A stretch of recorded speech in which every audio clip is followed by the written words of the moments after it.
And we don't live in a world where you can have hidden successful projects. Like you need to talk to people as much as you can. I think everyone has great ideas because figuring out a whole plan for whatever project is going to take months. And those months could be spent taking steps instead of thinking of a plan. Like even if you do things that fulfill you consistently, you're not always going to be happy.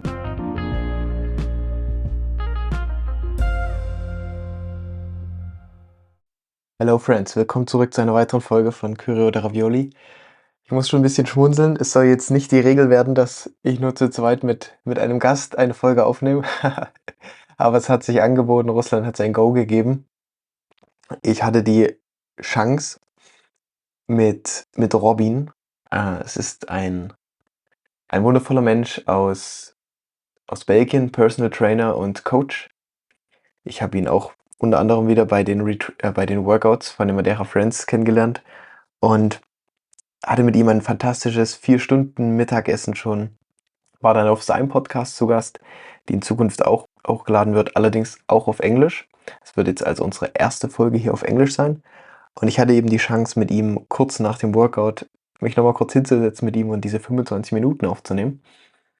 Es wird allerdings in Zukunft höchstwahrscheinlich nochmal eine Folge zu dritt mit Russland kommen, bei der wir ein bisschen mehr Zeit hatten, weil Robin und ich danach Termine hatten und wir wollen es unbedingt mit einfangen. Deshalb, ja, Robin ist ein wundervoller Mensch, der mit seiner Freundin Manon auch auf Madeira lebt und Retreats für Coaches veranstaltet. Das ist jetzt also die erste Folge bei uns auf Englisch. Ich hoffe, noch einige weitere werden kommen und ihr versteht alles.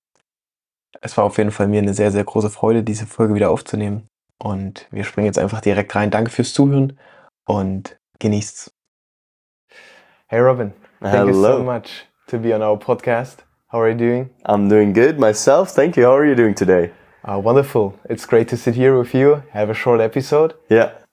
We met on Madeira. It's so lovely to get to know you, more about you. We spent a lot of time together already and had a good episode on your podcast. I don't like these questions, who are you? Because I struggle with that as well. So as a beginning, what do you enjoy in life right now? So I enjoy building the project that we've been working on. So we're building a community, we're building retreats. Yeah. We bring entrepreneurs together. So our job is basically meeting inspiring and smart and fun people. Yeah. So I've been really enjoying that process. I'm also really enjoying summer at the moment because since the last 2 weeks it's been really amazing weather here. And yeah, just life in general. Like it's been an amazing learning curve this last year, and it's just amazing. Like the amount of things that we've been learning and the way we've been learning them. It's been a lot of interesting lessons and opportunities. So that's what I've been enjoying in life lately. Wonderful. Since when do you live on Madeira? So we moved here in November 2021, the end of November 2021. So 2.5 years now. Yeah. Yeah. That's wonderful. How do you enjoy it?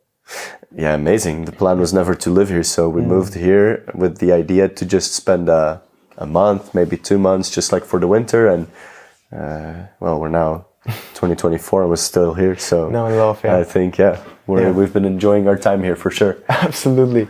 I mean, the energy here is special and the amount of people, amazing people you can meet here. Exactly. It's just unique for me. Yeah. And you talked about like working together on retreats with entrepreneurs. How did you get into this? So I've been coaching for the past 8+ years already. And my coaching went from different types of people to more and more getting narrowed down into coaching different coaches. And then on the side, working a lot with entrepreneurs as well.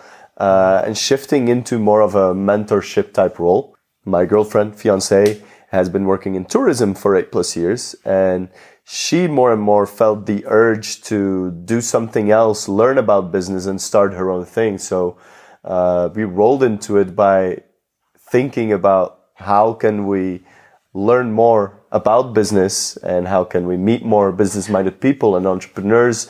And the idea came of let's just bring them together with my coaching experience and her tourism experience. Yeah. We can create a place where they can meet each other, where they can learn from each other and with each other.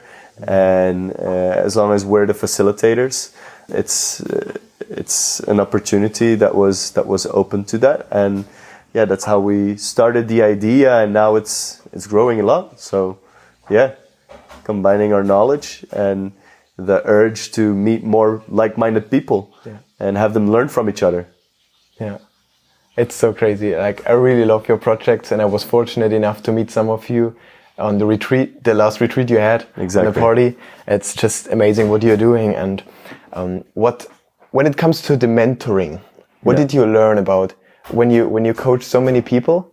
What did you learn about talking and networking with people, help them with their problems? What were the biggest learnings for you? So the biggest two. So do you mean learnings, or do you more like learnings from what I've learned, or learnings of the things that I see most that other people are in need of? Both would be great. Both, okay. So one of the biggest learnings that I've had for myself is everyone's scared. It doesn't matter which level of entrepreneur or person you are. Everyone thinks that most people are better than them. So imposter syndrome is something that's not limited to a certain level of person. So as soon as you realize this, life just gets a lot easier, because you can just accept that it's there, realize that it's a very normal thing, and get yourself over it, because it limits a lot of people. And that goes into one of the biggest learnings that I see that most other people have is, and there's actually two, but they're connected to each other, is the biggest limiters to other people's success in whatever way. If you want to talk business, is being able to talk to others. Yeah. There's a lot of amazing people with a lot of amazing projects, and they don't tell other people that they have them, and then they don't know how they're going to grow their thing. But if no one knows what you're doing, then it's very hard to grow something anyway. Yeah. So I think you said this very well as well. It's, if there's one skill you should practice, it's learning to talk to people. Yeah. Like whatever profession you have, like learn to talk to people more and better, and usually that's going to catapult you forward. And then the other thing is actually taking action.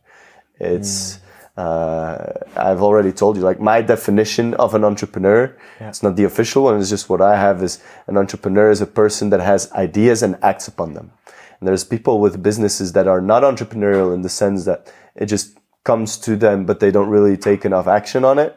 That's not, in my opinion, not very entrepreneurial. And there's people that don't even have businesses yet, but they get an idea and they act upon it, and they get another idea and they act upon it, and they get another idea and they act upon it. And the people that I see that achieve the most are usually the people that just commit the most. Like they get into action, they do the things that pops in their mind instead of just thinking about the things they can do. So those two things are very connected, because you need to do things to actually have a project, but then you also need to do the thing that's talking to people to get the word out there, you know? So those are the two biggest limiters that I see in people, is they don't take enough action, or no action at all. They have great ideas, but they don't do anything with it. And then some people do stuff, but they keep it hidden. And we don't live in a world where you can have hidden successful projects. Like you need to talk to people as much as you can. So yeah. To stay at this point, why do you think so many people have great ideas but don't act on them? Like, what do you recommend? What do you tell these people to get I think started? Everyone has great ideas. I've met people that are really unhappy in life. I've met all kinds of people. I don't want to even specify, all kinds of people, from people that have been like doing the same routines for years and years and years and still get like $1 million business ideas. And then they're just with some friends drunk in a bar. Oh, if we would do this, this would be amazing. It's like, well, do that. Like, at least try it, you know? Yeah. So I think part of it is personality. Another thing is just limiting beliefs. It's I'm going to get judged by my environment. I'm going to fail. I need to build a life that's safe. You know, safety, that's a big thing. I was like, yeah, but if I have this amount of money, then I'll do this thing, or if I have this type of safety around me, then I'll take action. Or it's like a job is just as unsafe as entrepreneurship is, in my opinion. It's just you get confronted a lot more with insecurities and a lack of safety as an entrepreneur, because if you didn't work that month, there's no money in your account. But who says that the company you're working for is going to do a great job in the next 5 to 10 years and doesn't go bankrupt? So if you're going to work 10 years for another company that limits you in whatever way, if that's what you want to do, like if you have those ideas of I want to do a thing, but it's safer to go work for someone else, like it's not. It gives you a feeling of safety because you think you're sure that you're going to get paid every month. But if they in management or higher up do things wrong and go bankrupt, you're still going to be like left out one day to another. So, or if they want to replace you or like cut jobs or like whatever, like it's not safe to work for a boss. Yeah. So it's a hard advice to give because it's easier said than done. But just if something comes to mind, just do it. Like literally just take a first small step. Yeah. Don't try to figure out your whole plan, because figuring out a whole plan for whatever project is going to take months, and those months could be spent taking steps instead of thinking of a plan. So just take small action, but take action and take consistent action. Keep taking action. That's my biggest advice. Like don't make it too big in your head. Just small steps, but steps, consistent steps. A small step does not mean one step a month. Like it should be at least one step a day, but you gotta do something. Yeah. Get it out of your mind. Wonderful. Yeah. I'm still laughing sometimes how I started my tutoring with drawing the numbers with my mouse. It's like, it looked horrible. Yeah. But from the perspective right now, it's crazy. But in this point, it was for me the state of the art. Okay, of course I do this like that. And then it develops itself. Exactly. You have to develop. The more people you get to know, that's it. The more you see. My girlfriend calls it take inspired action and take imperfect action. Like we talked about the podcast for a really long time. She always tried to convince me. And I was like, no, every person, I don't want to put a label, every person nowadays is trying to get a podcast. It's lame and this and that. And we don't have the space for it, and we don't have the mics for it, and we don't have the this, and we don't have the that. Yeah. We just got cheap mics. We use the living room that we have now. That's not necessarily, you think it's beautiful. Charming. Yeah, I love it. I think it's fine now, but it can definitely, it's not a podcast studio, but it is what we have now, and we just start here. Yeah. That's what we have, and we have some episodes in the garden, and we have some out here, and if money comes in, then we'll upgrade eventually. But you got to start somewhere. Yeah. You know, like if resources are not endless, then it's better to start somewhere and figure out if it's going to work or not work before you throw a bunch of money at it or time. You know, so just take action. Yeah. And what was the biggest learning for you that you gained from your retreats or coaching people that changed your view on how people learn, how people develop? It's a very good question. People learn by being immersed. That's something that we've learned is if you hear something once, it might arrive somewhere in the back of your head, and then you have to digest it a bit, and then it has to come to you. But usually, to really take action on things, you have to hear it, see it, feel it like repetitively. So what works really well on our retreats is that people don't just come for a workshop and go back home, or they get immersed with a group of like-minded people with different points of view, which is very important. It's not just everyone thinks the same, talks the same, so we're just going to repeat the same thing over and over. No, it's like people challenge their ideas and challenge each other, do things differently. But it's not just the workshop where change happens. It's they have the workshop in group and they hear what they say and they discuss things, and then they continue the thoughts and they continue those discussions one-on-one or in smaller groups but it goes all over the week. So that's where the change happens, by like being immersed with the people. It's like you say as well, it's the magic of Madeira is, if in where I'm from, it's special to hear about people that move abroad or do digital nomading or do different projects in business and entrepreneurship and all of these things. And here it's weird to meet someone that does a 9 to 5. It's weird to meet someone that has only lived in one place. It's weird so it's easier, I feel, to become an entrepreneur, or if you're an entrepreneur, it's easier to start and build projects here than it is in my hometown where I'm from, because everyone is doing that here. It's the normal, it's the standard. Everyone is building their own businesses and everyone is like-minded and everyone has an active lifestyle and so all of the things that I value at this point, you are being immersed in it. So that's, I feel, a lot of the magic of what Madeira has, and that's a lot of the magic that we have on our retreats as well, as people are being like immersed all the way. They're being brainwashed almost by just creating a new normal. You know? So I think that's the best way of learning is, like Duolingo is a great example. People love to hate on Duolingo because you're learning like the cow eats grass, like things you're never going to use. But that's not how you learn a language, not by doing one thing here, one thing there. It's about doing your Duolingo class and then listening to music and trying to identify the few words that you've learned on Duolingo, and then going to a bar with old people and trying to have a conversation with them or listening to them, and then going to somewhere else. And so it's immersing yourself again. I think that's the biggest learning I've gained from the retreats is people learn best if their entire environment supports that learning, and not just here and there. So social environment is everything, right? Yeah, it is. I believe that. Yeah. Did you actively change it, or was it automatically because you developed yourself? I met Manon. I always wanted to move away from Belgium, and I was not unhappy in Belgium. Don't get me wrong. I didn't run away from Belgium. It wasn't my place that I felt that I needed to be for the rest of my life, but I didn't have a bad life in Belgium, like not at all.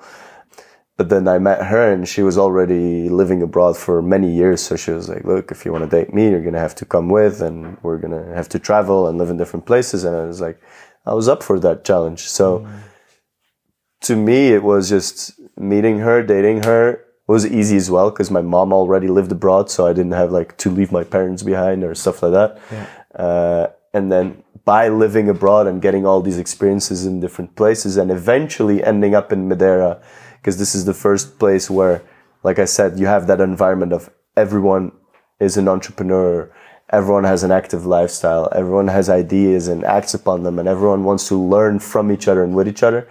This is really where it like supercharged everything. So we didn't actively look for it, but we did have the luxury of not being tied to one place. So we just hopped around until we ended up in the place where we felt we were in the right environment. So that's it. A lot of people limit themselves to, I grew up here, or not even moving countries or cities, but like, this is my friend group, so it has to stay like that, or this is that, or this is, like it's, you can always change your environment, but it's, again, easier said than done because we're habit creatures. Like, this is what I identify with, so this is what I'm going to stay with for the rest of my life. Yeah. Wonderful. What I would love to ask you is, what would you say, what is your secret to a happy and fulfilled life? I love fulfilled more than happy, because I feel happy is something that comes and goes. Like, even if you do things that fulfill you consistently, you're not always going to be happy. And people like to chase happiness where it's overrated. It's happy is like, it's comfortable and it's fun and it's important because you need comfort enough. But a lot of fulfilling things come from being unhappy and doing something about that. So if you would always be happy, then you're good in life, and you can progress. Yeah. think from there's less progress, and it's not a bad thing. There's people that are genuinely happy in life with where they are and what they want to do, and progress is not something I feel that's necessary for everyone. That's a personal opinion. I don't want to tell anyone that's genuinely happy to like, well, you're doing something wrong because you're like happy every day. Like, no, that's on you. But I prefer to be fulfilled than to be happy.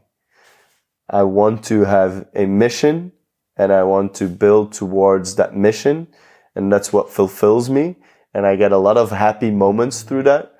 But I would lie if I say that I never am unhappy or panicked or scared or all of the other things that also come and go. Yeah. But I would rather run towards them than run away from them for the sake of happiness. You know, like I'm only going to do what makes me happy. I'm not going to do I'm just going to chill. And that's not what's going to fulfill me. Yeah. So, sorry, what was your question again? What would make me happy and fulfilled? What's your secret to fulfilled life then?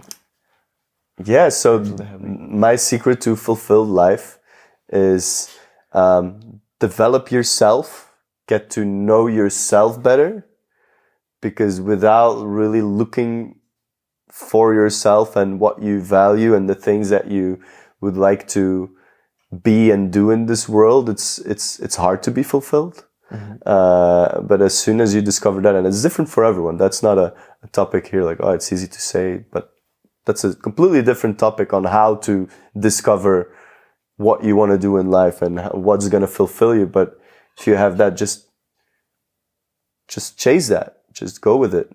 Try not to identify too much with it. Like have a broad mission and be flexible in the way that you move towards it. To me, it's to help people. And I've done it a lot through coaching, and I still do. But it doesn't have to be through one way. If I would say I'm only a personal trainer and I'm only going to do through fitness, then I would have never started the retreats for entrepreneurs, or I would have never learned more about habit building and about nutrition and about, like, to me, it's just helping people. Yeah. If I can do that, I'm a fulfilled person. I know that's my mission. So find your mission and work towards that. And don't try to be happy all the time, because it's overrated. It creates unhappy people. Do you know the saying like hard men create easy times create weak men, weak men create hard times. Yeah. It's like that circle, you know, like just face adversity as long as you know why you're facing that adversity. Yeah. It's just gonna teach you, and that's a beautiful thing. 100%. Yeah, I love it that you brought to that point, because I still feel how unhappy I was when I was at university. Like the pain. There's so much possible, but I live in this small life, and what drives me to create all this new stuff, the new systems and everything. We'll never forget that. So it's a really good point. Yeah, your big mission in life is to create the new school system. But if you weren't unhappy with the school system, then you wouldn't have created anything. Yeah. So you need to be unhappy with things. Yeah. Sometimes unhappy with yourself. Like if I'm never going to be unhappy about things about myself, why would I ever change them? So I'm unhappy about my financial situation. Good. So I'm going to do something about that. I'm unhappy with how I look. Good. So I'm going to do something about that. I'm unhappy with my lifestyle. Good. So it's a necessary thing to be unhappy about things. Yeah. So like a flashlight is overrated. Like a spotlight on the point where you need to look at. Pay attention, right? That's it. Yeah. Wonderful. I would love to go more and more deeper with you, but we need to move on. Yeah. It's so sad, but thank you so much for the value and for your time, the wisdom you shared with us. And I would love to invite you to another bigger episode with more deep dive with Russ. I'm really curious to meet Ruslan as well. Yeah. And I'm really looking forward to that one. Wonderful. Thanks for this short episode. And I hope you have an amazing time back in Germany. I know you're leaving tomorrow, and then you got some really exciting things coming up later this year. And I hope to see you again soon. Thank you so much. Always good to share the time and energy with you. Thank you so much. Same here. Really grateful to have met you. All right. Thanks a lot, buddy.